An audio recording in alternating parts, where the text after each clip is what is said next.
नंतर नंतर ती जी रक्कम होती जी देणार होते ते वाढत गेली आणि शेवटच्या दिवशी ती खूप जास्त करोड्समध्ये गेली, लाखांवरून ती करोडोंमध्ये गेली. तर मग अजूनच जास्त भीती वाटायला लागली की कुठे पैसे देऊन आम्हाला करप्शनच्या केसमध्ये या ह्याच्यामध्ये अडकवून आमची वाट तर नाही लावणार.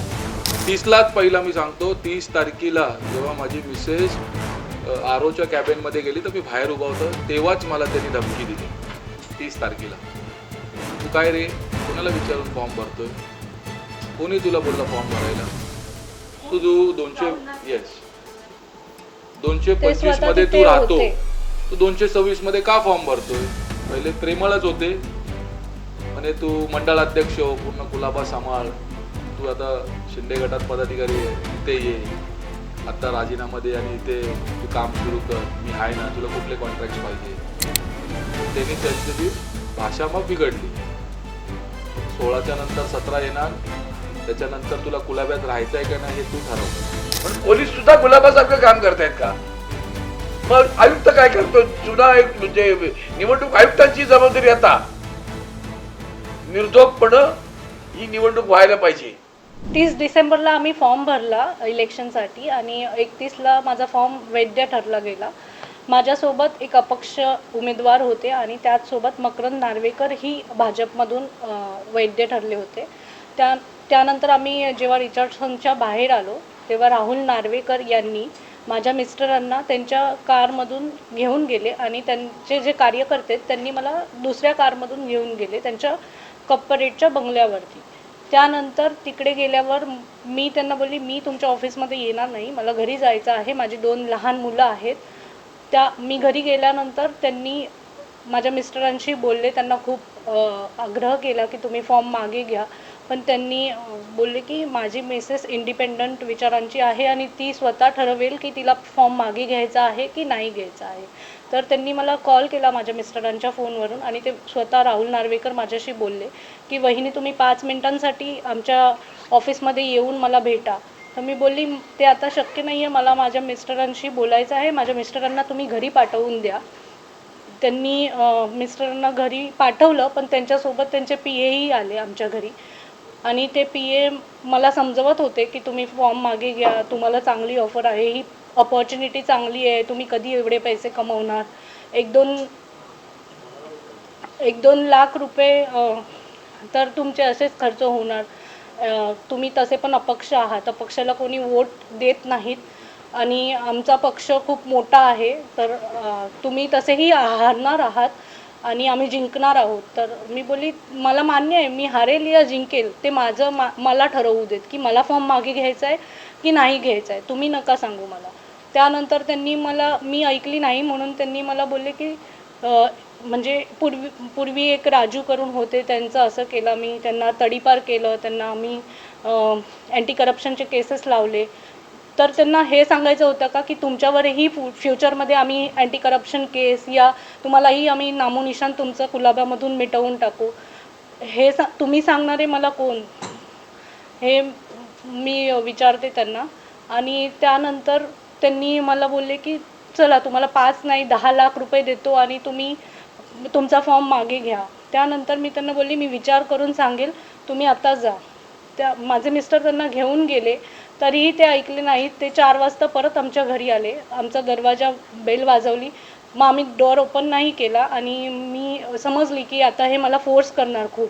त्या भीतीने मी माझ्या मुलांना घेऊन तशीच घरातून निघाली 4:30ला आणि मी बाहेर गेली. माझा फोन चालू होता त्यावेळी, पण कारण उमेदवाराला कोणी कॉल करू शकत नाही हे मला माहिती होतं, तर मी फोन चालू ठेवला होता. पण माझे मिस्टर कुठे निघून गेलेले हे मला माहीत नव्हतं, त्यांचा फोन स्विच ऑफ येत होता मला आणि मला खूप भीती वाटत होती की कुठे त्यांना काही करून देणार नाही ना. आम्ही ठरवलं आहे की लोकशाहीसाठी लढायचं आहे, सत्तेसाठी नाही लढायचं आहे आम्हाला, तर घराणेशाही मिटवायची आहे आणि त्यासाठी आम्ही लढणार होतो.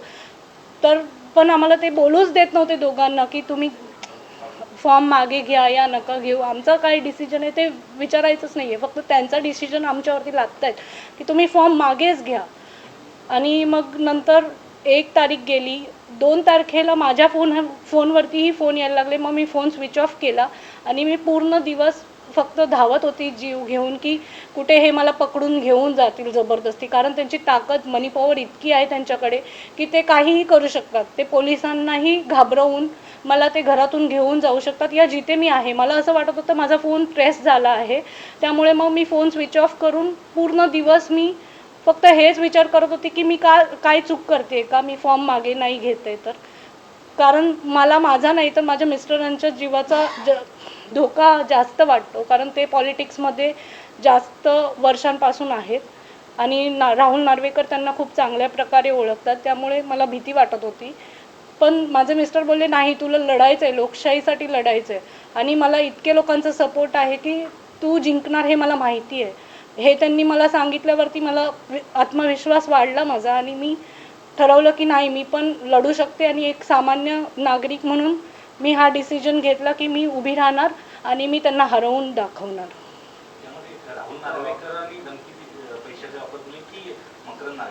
राहुल नार्वेकरांनी दिले.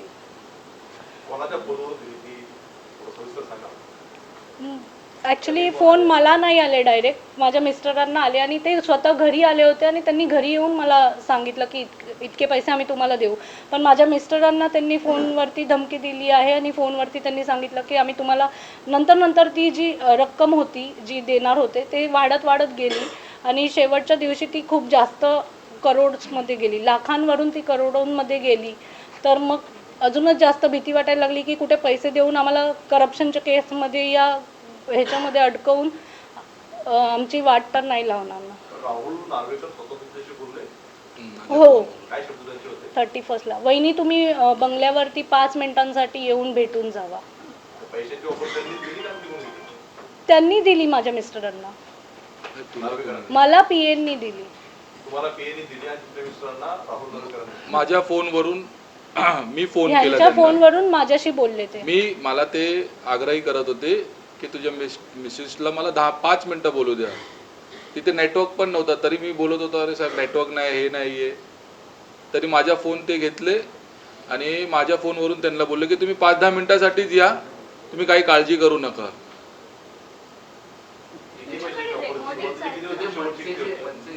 पैशांची ऑफर काय होती सुरुवातीची आणि शेवटच्या दिवसापर्यंत? सुरुवातीला तर घटना अशी होती की साहेब आम्ही 30 तारखेला आम्ही अर्ज तिथे दाखल केला. 30लाच पहिला मी सांगतो, 30 तारखेला जेव्हा माझी मिसेस आरोच्या कॅबिनमध्ये गेली तर मी बाहेर उभा होतो, तेव्हाच मला त्यांनी धमकी दिली. 30 तारखेला तू काय रे, कोणाला विचारून फॉर्म भरतोय, कोणी तुला बोलला फॉर्म भरायला, तू 225 मध्ये तू राहतो, तू 226 मध्ये का फॉर्म भरतोय.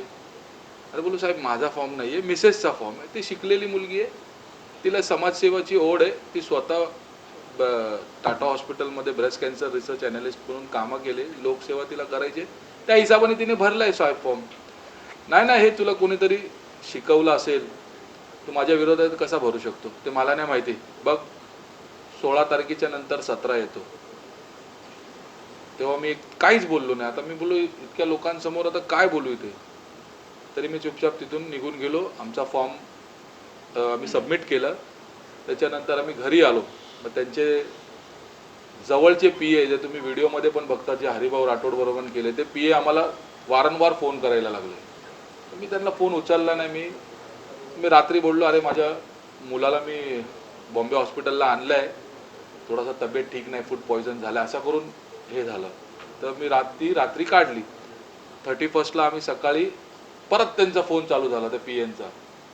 म्हणजे 11चा वेळ होता, आम्हाला 10 पासूनच फोन तिथे, म्हणजे जायचंच नाही म्हणून मी समजलो, मी फोनच उचलला नाही कोणाचं.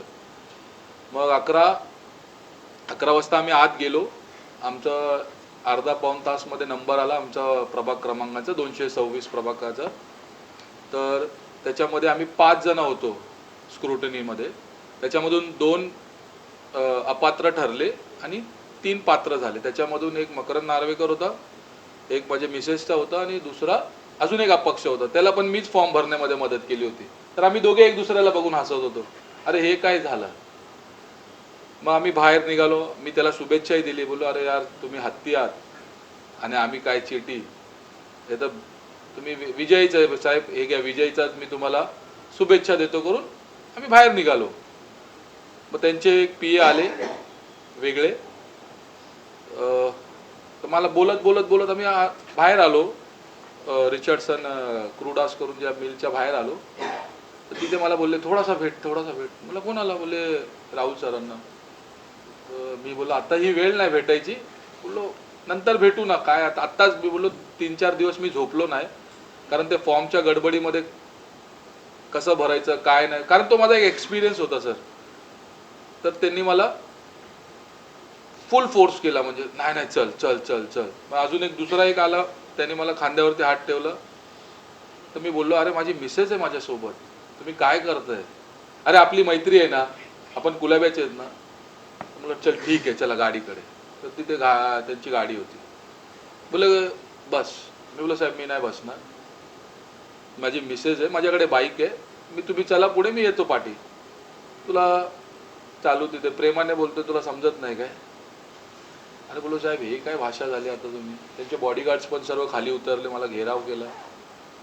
अरे बोलो साहेब येतो ना, आपले संबंध जुने आहे. बोललो मी तुमच्यासाठी आम्हाला काम पण केलं 2019ला 24ला, तुम्ही असे काय करताय? बोललो मिसेस आहे माझी, बाईक आहे तिथे, असं काय करताय? ती लांब बिचारी उभं बघते. तर त्यांनी मग त्याची टोन एकदम चेंज झाली आणि मला थोडासा, मग मी थोडा घाबरलो. तर मला ठीक आहे साहेब बसतो. गाडीत बसलो. मग ती गाडी निघाली त्यांच्या बेरूटच्या बंगल्याला. मिसेसला त्यांनी मग त्यांच्या बॉडीगार्डला सांगितलं की त्यांना दुसऱ्या गाडीत घे. अजून एक जो इंडिपेंडेंट होता, तो पण भाजपचा कार्यकर्ता, तो पण त्याच गाडीमध्ये. मग आम्ही त्यांचा संवाद चालू झाला. पहिले प्रेमळच होते, म्हणे तू मंडळाध्यक्ष हो, पूर्ण कुलाबा सांभाळ, तू आता शिंदे गटात पदाधिकारी आहे, इथे ये, आता राजीनामा दे आणि इथे तू काम सुरू कर, मी आहे ना, तुला कुठले कॉन्ट्रॅक्ट्स पाहिजे तू सेट करून घे, स्वतःला माघार घे, कशाला करतोय असं. तर तेव्हा मला हे म्हणजे माहिती नव्हतं साहेब की तो इंडिपेंडेंट पण मागे घेणार आहे करून. तर मी बोललो साहेब माझा नाही आहे, मिसेसचा फॉर्म आहे, राहू द्या ना साहेब, काय होतोय एका फॉर्माने. मला तोपर्यंत पण माहिती नव्हतं की यांचा हेतू काय चाललाय पडद्यामागे. तर गाडीमध्ये ते प्रेमळच होते, घेऊन टाक, मी लाईफ सेट करतो ना तुझी, का काळजी करतोय, असं तसं करत ते बंगल्यापर्यंत पोचले. आणि आम्ही गाडीमधून बाहेरच निघालो. मिसेस होती पाठी. मिसेसने बोलले अरे मी नाही येणार आतमध्ये, लहान पोरं आहे घरी, त्यांना मला फीडिंग करायचा असतो. पण ती वाचली, नाही तर त्या दिवशीच कार्यक्रम झाला असता बिनविरोध निवडणूकचा. मग आत गेलो. मग आतमध्ये त्यांनी पहिला प्रेमाने सांगितलं, देवाची शपथ घेतली. त्याच्यानंतर ऑफर वाढतच गेली. मग आणून पण बॅग ठेवला समोर. मी अजून नर्वस झालो. म्हणलं हे काय चाललंय माझ्या आयुष्यात, मी असा कधी प्रसंग बघितला नाहीये. प्रेमळ होते, तुला माहिती आहे ना मी कुठल्या पदावर आहे, मुख्यमंत्री उपमुख्यमंत्री पण मला मी बोलवलं की त्यांना यावं लागतं. हे तर तुम्ही मीडियामध्ये पण ते बघितलंय. म्हणजे त्यांच्या पदाचा तो मान आहे. तू जास्त करू नकोस, तू चुपचाप घे आणि लाईफ सेटल कर, कुठं निघायचं आहे तू निघून जा, बाकीचं मी बघतो काय ते. तर मी नाहीच करत होतो, कारण तेव्हा तिची भाषा चांगली होती. मग जेव्हा त्यांना कळलं की आता मी नंतर काय बोललो, ठीक आहे मी माझ्या मिसेसला सांगतो घरी जाऊ. अरे तू घरी नाही जायचं, इथेच बस, मिसेसला इथे बोलव, आत्ताच्या आता फोन लाव. अरे बोललो हे काय यार, तुम्ही नाटक केलं. अरे साहेब नेटवर्क नाही, हे नाही. तर बोलले तिथे उभा राहा, त्या कॉर्नरमध्ये नेटवर्क येतं. तर तिथून फोन लागला. तर त्यांनी माझ्याकडून फोन घेतला, म्हणजे मिसेसला बोलले वहिनी तुम्ही खाली 5 मिनिटासाठी या, फक्त 5 मिनिटासाठी या, काय तुम्हाला तिथे जायची पण गरज नाही. CPOला तुम्ही इथेच आहे दीपकजी, तुम्ही या.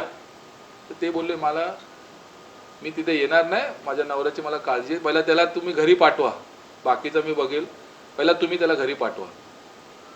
त्यांनी त्याची भाषा मग बिघडली. 16च्या नंतर 17 येणार, त्याच्यानंतर तुला कुलाब्यात राहायचं आहे का नाही हे तू ठरव. आणि हे जे मॅडम माझ्या मिसेसने बोललं, एक राजू करून त्यांचा एक कार्यकर्ता होता लॉकडाऊनच्या काळामध्ये, आणि खूप चांगला कार्यकर्ता होता, आणि हे मला माहिती आहे. आणि मिसेसने तो वर्ड त्यांच्या PAच्या याच्यामधून ते ऐकलं तो बिचारा खूप मेहनत करायचा.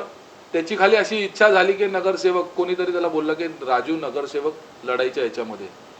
साहेब त्याला असा टॉर्चर केला, त्याच्यावरती इतके गुन्हे टाकले, त्याला तडीपार, त्याचे पोरं बाळ फॅमिली एव्हरीथिंग रस्त्यावरती आणलं त्याला. तर मी ते राजू नाव घेतलं त्याच्या पीएने, तर माझी पण फाटली. अरे बोलले आपल्या बरोबर पण असा होऊ शकतो. कारण त्याच्यासाठी त्यांनी त्याच्या एरियामध्ये जाहीर सभा आहे, ते युट्यूब वगैरे पण जाहीर सभा घेतली त्या गरीब पोरासाठी. बोलले तुझ्या तेल निघायचा इथून तिथून, तू इतकी बराबरी करतो, उलटा टंगाउंगा. हे स्पीकर बनण्याच्या अगोदरची ही त्यांची भाषा होती. आणि आता तर ते स्पीकर आहे. माझी एकदम तेव्हा हे झालं, तर मी कसं तरी मग पायातच पडलो. साहेब घरी जातो, बायकोला प्रेमाने सांगतो, ती थोडा शिकलेली आहे, उद्धट आहे, मी समजून आणतो. बोले ठीक आहे, पिये आपली गाडी घे, तू जा. माझा मी डोका चाले ना. मी आलो घरी आल्यानंतर आम्ही वरती गेलो आणि घराच्या बाहेरच मी बोललो अरे हे पिये आले. पियेनी त्यांचा आणि यांचं चालू झालं की असं आहे तसं आहे, तुम्ही घ्या, तुम्हाला जे भेटणार आहे त्याच्यावरून तुम्ही घरीच ठेवा ते पैसे, तुम्हाला खर्च करायची पण गरज नाही, तुमचा फायदाच झाला निवडणुकीचा, असा तसं. मिसेसला मग ऑफर नाही देत आम्ही. म्हणजे पक्ष जर कोणता असता तर आम्ही तुम्हाला ऑफरही नसतं केलं, कारण तुम्ही अपक्ष आहे असं करून आम्हाला यांचाच मिसेसला हे करायला लागले. मग त्यांनी जेव्हा बोलले की आम्ही असं ते राजू व्यक्ती बरोबर केलं, तर मग मिसेस भडकली. मग मी त्याला बोललो अरे बाबा तू आमचा डायव्होर्स करणार का एका याच्यावरून. मी समजवतो त्याला प्रायव्हसीमध्ये, तुम्ही जावा खाली. ते खाली गेले. मग ते जेवायला गेले तेव्हा मी मिसेसला बोललो तुला काय करायचं. ती बोलली आता आपल्याला लढायचं आहे. बोले हारले तर गम नाही, पण हे दडपशाही आपल्याला चालणार नाही. बोले जनता काही करू दे. मी आणि हे पण माझे शब्द होते साहेब, तुम्हाला 1 लाख मतं पडले आणि मला 1 जरी मतं पडलं ना तरी ती लोकशाहीची विजय आहे, तुम्ही जनतेमधून निवडून आला, असं करून पण माझा शब्द होता. त्याच्यानंतर ते खाली गेले तर मला मोका भेटला. मी हिला बोललो पोरं बाळा घे, कोणाला काही सांगू नको, तू या गल्लीतून बाहेर पड. जसं ते निघाले त्याच्यानंतर 1-1.5 तासानंतर मी पण 31च्या हिशोबाने कपडे घातले, खाली आलो. आम्ही दोघेही नॉट रिचेबल झालो, कारण मला थोडासा अंदेशा होता की हे खूप अवघड होणार आहे आणि तेच झाली. त्याच्यानंतर मला फोन याच्या नंबरवरून त्याच्या नंबरवरून फ्लाईट मोडवर ठेवला तर व्हॉट्सअपचे कॉल्स, एकदा तरी बोला, 2दा तरी बोला, हे मेसेजेस ते मेसेजेस, काय पाहिजे तुम्हाला बोला. लास्टमध्ये आम्ही 2 तारखेला मी मग ठाणेला गेलो. मग विचार केला की आमच्या पक्षाने तरी मला मदत करेल की बाबा त्याला तरी समजावणार की आपलाच मुलगा आहे, महायुती म्हणून लढणार, तुम्ही एक मैत्री पूर्ण करतातच आहे. 225 वॉर्डमध्ये जिथे त्यांचे वहिनी उभी आहे, हर्षिता नार्वेकर आणि गणेश सानप करून आपला सेनेचा आहे. आम्ही बोललो आम्ही अपक्ष आहे, आम्ही पण तिथे पण मला समजलं की आपली पण काही इथे दाल घालणार नाही. हे पूर्णपणे वरून आदेश आहे की दीपकला हे करा. तिथूनही जो प्रसंग घडला एकदम वाईट माझ्या आयुष्याचा, तेव्हा मला समजलं की आपला हे कोण ऐकणार नाहीये. जीवाचा धोका मला वाढला. आता हे ठाणेमध्ये मी काही करू शकत नाही, म्हणून मी चुपचाप माझ्या सिक्युरिटी लावली. मी ट्रेननी गपचूप आलो. CST वरून त्यांना चकमा दिला. माझ्या भावाला मी कसं तरी बोलून घेतला आणि बाईकवरून पळालो. मला मग एकच पर्याय दिसला, तो होता सेनाभाऊ. मी कुठल्याही हे माझा काही प्लॅन नाही, काय नाही, हे जे रचलंय हे वरच्यांनी रचलं. म्हणून मला एका मित्राला मी फोन केलो, अरे यार हे फॉर्म माझा जिवारी आलाय. अरे काय झालं. अरे बोललो यार हे तर माझे पक्ष आणि हे सर्वच मला आता संपवण्याच्याच मागे. आणि माझी त्यावेळी साहेब मला हे पण खबर आली की पूर्ण रिचर्डसन पासून कुलाब्यापर्यंत त्याचे सर्व पेड वर्कर, कार्यकर्ते, त्याचे गुंडे सर्व मला शोधतात आहे बाईकवरून. ते दिसला गेला गाडीत घाला. ती वेळ होती 1:30-2च्या सुमारेस आणि 3 वाजता लास्ट. माझा नशीब कसा तरी मी तिथून CST वरून तो बॉडीगार्ड मला बोलला माझ्यासोबत ज्याला पाठवलेला, अरे बोलले DCP ऑफिस आहे इथे, इथूनही चला. कारण माझ्या माणसाला मी इथे उभं केलेलं. मी बोललो इथून कशाला जायचंय. नाही इथे आपली गाडी उभी आहे. म्हणलं मला तर गाडी बिडी काय नाही बोलले. मला बोलले तुम्ही तिथे जावा, तुम्ही मला गाडीकडे का नेताय. मी बोललो तुमचा काहीतरी कार्यक्रम आहे, समजलं. कसा तरी गोंधळ घालून मी तिथून निघालो आणि एकच पर्याय दिसला.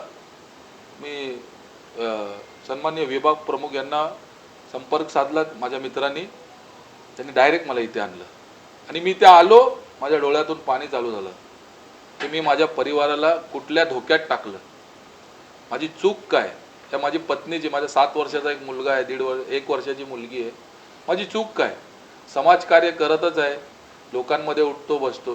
मी पण शिकलेला आहे पोस्ट ग्रॅज्युएट, ती पण पोस्ट ग्रॅज्युएट शिकलेली आहे. आम्ही आमचा छोटा मोठा व्यवसाय करून घरबार बघतोय, त्याच्यामधून आपण लोकांचीही सेवा करतोय.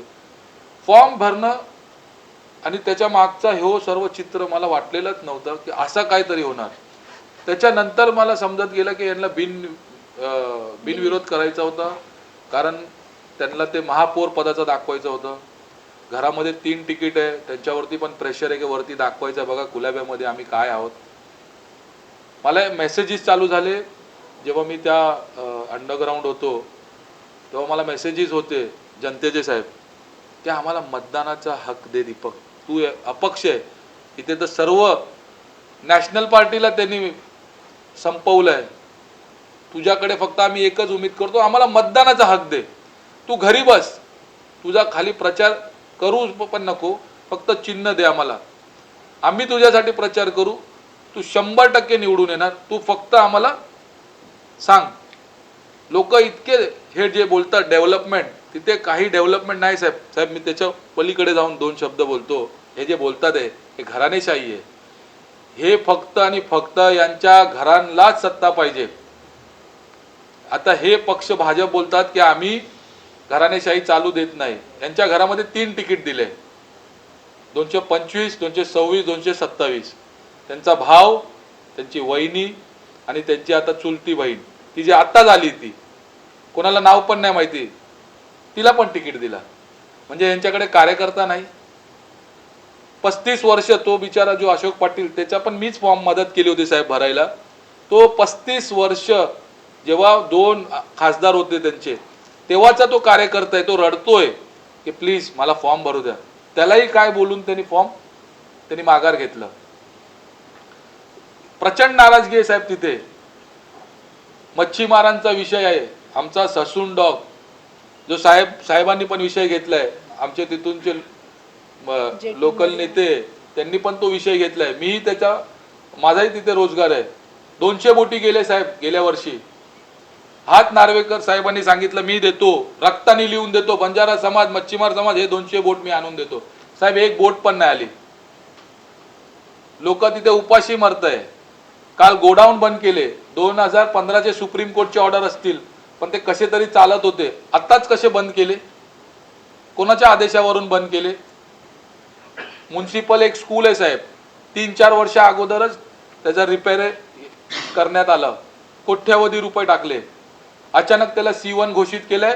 आता काल परवाची बातमी आहे तिथे अंडरग्राऊंड पार्किंग करायची आहे. तुमच्याकडे काही पुरावे या संदर्भात आहेत का? कारण राहुल नार्वेकर जे हरिभाऊ राठोड यांना धमकावत होते, व्हिडिओ समोर होता, पैशांची ऑफर असतील किंवा कॉल करत होते या संदर्भात, त्यांचे काही तुमच्याकडे पुरावे आहेत का? कारण अध्यक्ष म्हणताय की त्याच्याकडे पुरावे नाही, लढायचं नाहीये म्हणून माझ्यावरती आरोप करतात. तसं अध्यक्ष लढायचंय म्हणून तर उभे आहोत आणि तुमच्या समोर आहोत जीवाचा धोका घेऊन. हे पुरावे माहिती नव्हतं ना आम्हाला इतकं मोठं हे होणार आहे आमच्या. साहेब जो प्लॅन करतो ना तो प्लॅन म्हणजे हे सर्व पुरावे ठेवतो. हे प्लॅन नाहीये, हे देवाचा आहेच आहे. मी काही प्लॅन केलाच नाही. म्हणजे त्यांचे PA वगैरे फोन करायचे ते आणि ते व्हॉट्सअप कॉल करतात मॅडम. ते असं रेग्युलर कॉल पण नाही करत. हल्ली तेच चाललंय, सर्व व्हॉट्सअप कॉल आहे. तुम्ही निवडणूक आयोगाला तक्रार दाखल प्रचार अजून सुरूच झालेला नाहीये आमच्या प्रचाराला. निवडणूक आयोगावर काही तक्रार दाखल केली? आम्ही जेव्हा आम्ही इथे आलो, साहेबांनी एक प्रेस कॉन्फरन्स केली. त्याच्या ताबडतोब रात्री मी ईमेलद्वारा एक पोलिसांना कंप्लेंट केली. त्याच्यानंतर सर्व उद्धव साहेबांनी वाटतं CP साहेबांशी बोलले तर ताबडतोब आम्हाला पोलीस प्रोटेक्शन देण्यात आलं. आणि मी पोलीस स्टेशनलाही CP साहेबांना पत्र दिलं की पूर्ण हे जे बोललोय मी तेच त्याच्यामध्ये लिहिलंय. तुम्ही CCTV फुटेज चेक करा, कुठे मला उचलला, त्याच्या बंगल्याच्या फुटेज घ्या, की मी तिथे काय करतोय. कदाचित ते फुटेजही गायब होतील तोपर्यंत. निवडणूक आयोगाने तुम्हाला प्रचाराला परवानगी दिलेली आहे का? नाही, मला अजून माझा नारळच नाही प्रचारच फुटलाय. नाही मला चालू झाला. खाली गुंतवलंय त्यांनी. इतका मोठा वॉर्ड आहे, त्याच्या प्रचारची फेरी अमुक ठिकाणी आहे, तर ते पत्रक वाटप पाहिलं पण त्यांनी परवानगी घेतली. पूर्ण मॅनेज आहे. पोलीस पण आपल्याला परवानगी देत नाही. आता साहेब त्यांनी रोडवरती मंडप घातलाय त्यांच्या वहिनीचा, त्याचे माझ्याकडे फोटोज आहे.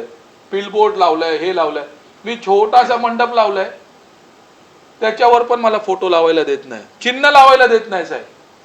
मी काय प्रमोशन कालपर्यंत आतापर्यंत माझ्याकडे एक पण परवानगी नाही. आता सकाळची मी नारळ फोडणार होतो प्रचाराचा, पोलीस मला फोन करून बोलतो तुम्हाला एनओसी नाही, कारण त्या लोकांनी ऑलरेडी तिथे घेतलंय. तर मी काय प्रचार करू. सावंत, या सगळ्या प्रकरणामध्ये निवडणुकीमध्ये उमेदवारी अर्ज भरण्यापासून उमेदवारांना अर्ज माघार घेण्यापर्यंत सगळ्यात जास्त दबाव जर कोणी टाकला असेल तर ते नारायण टाकला असं एकंदरीत चित्र आता आपण निर्माण केलेलं आहे. शिवसेना ठाकरे गटाची भूमिका नेमकी काय असणार आहे, म्हणजे याच्या विरोधात तुम्ही जात नाही, कारण तुमच्या सोबत असलेल्या मनसेच्या उमेदवारांना सुद्धा तिथे अर्ज भरता आला नाही. म्हणून आता मनसेने पण त्यांना पुरस्कृत केले. शिवसेनेचा पूर्ण पाठिंबा आहे त्यांना. आम्ही दोघेही त्याच्या पाठीशी उभे राहणार, दोन्ही पक्ष त्याच्या पाठीशी उभे राहणार आणि त्यांचा प्रचार आम्ही करणार. आता बघू ना, हे पहिले म्हणजे हे मला पहिले ते बिचारे इतके पॅनिक आहेत की नाही, की घरात जायचं की नाही इथपासून भीती असते त्यांना. आता प्रचारात तुम्ही पाहिलं ना कसं मॅनेज केलंय. म्हणजे बरोबर पोलीस येऊन सांगतात की ज्यांनी इथं मागितली का त्यांनी मागितली म्हणून सांगणार. मागितली तर काय झालं, दिवसभर त्या गल्लीत फिरतो का तो? नाही ना. पोलीस सांगू शकतात की त्याची 11 वाजता तुझी 12 वाजता काढ. देणार नाही कसं काय, तर तो तिथे बसून राहणार आहे प्रचार फेरीत. प्रचार फेरी असते ना, जाईल ना. मग 4ची वेळ द्या, 3ची वेळ द्या. परवानगी कशी नाही देत तुम्ही, कुठल्या आधारावर? ऑफिसच्या बाहेर मला त्याचं चिन्ह आणि फोटोही लावायला देत नाही. आज सकाळी माझ्या त्या पोराला पोलीस बोलतोय. आम्ही आता मी स्वतः इलेक्शन कमिशनकडे मी बोलतो आता. सावंतसाहेब, या झुंडशाहीचा आता विरोध करायची गरज कसा सामना करणार आहात? की झुंडशाही एक प्रकार, अहो, जी झुंडशाहीच आहे गुंडशाही आहे. आणि मुळात तुम्हाला त्या दिवशी पण त्याच्या समक्ष मी सांगितलं होतं की यांचा जो बिनविरोध हा जो काय फंडा आहे, त्या फंड्याचं हे ज्वलंत उदाहरण आहे. या धाडसी निघाल्यामुळे हे कळलं. बाकीचे पळाले आहेत ना विड्रॉ करून. म्हणजे तिथं ठाण्यामध्ये विक्रांत गागला पोलीस घेऊन गेले ना त्याच्या घरी. कोण घेऊन गेलं? उपमुख्यमंत्र्यांच्या घरी पोलीस विक्रांत गागला घेऊन गेले. फोटो आलाय ना छापून, बघा ना. बाजूला बाजूची 2 माणसं कोण आहेत ती? मग लोकशाही आहे काही? हा, पण पोलीस सुद्धा गुलाबासारखं काम करतायत का? मग आयुक्त काय करतो? चुना म्हणजे निवडणूक आयुक्तांची जबाबदारी आता. निर्धोकपणे ही निवडणूक व्हायला पाहिजे.